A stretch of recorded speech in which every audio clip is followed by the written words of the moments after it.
চায়নার সাথে পারাই যাচ্ছে না। এইটা হলো একটা পার্ক আমার ইউনিভার্সিটির ভিতরে।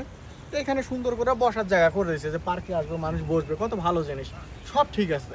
কিন্তু কথা হলে এত কনভিনিয়েন্ট কেন? দেখেন এইটা কি করছে, এইখানে ওরা সোলার প্যানেল লাগাইছে আর তার সাথে দিছে দুইটা আপনার ওয়্যারলেস চার্জার। দেখেন আমার ফোনটা, এই যে ফোনটা লক অবস্থায় আছে, ফোনটা রাখতেছি, দেখেন এই যে চার্জিং শুরু হয়ে গেছে।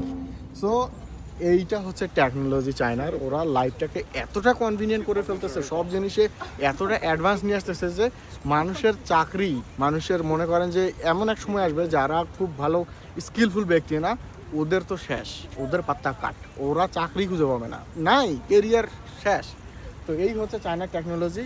এই জিনিসটা আমার খুবই ইমপ্রেস করছে, যে আপনি যখন একটা পার্কে বা কোথাও বসবেন, আপনার ফোনে চার্জ নেই, আপনি এরকম ফোনটা জাস্ট এখানে এই যে সেন্সরটা আছে, যারা যেই ফোনগুলো ওয়্যারলেস চার্জার সাপোর্ট করে, এটার উপরে রাখলে চার্জ শুরু হয়ে গেছে, চার্জিং হচ্ছে ওয়্যারলেস। আর লাগাই দিচ্ছে কি সাথে একটা সোলার প্যানেল, দ্যাটস ইট।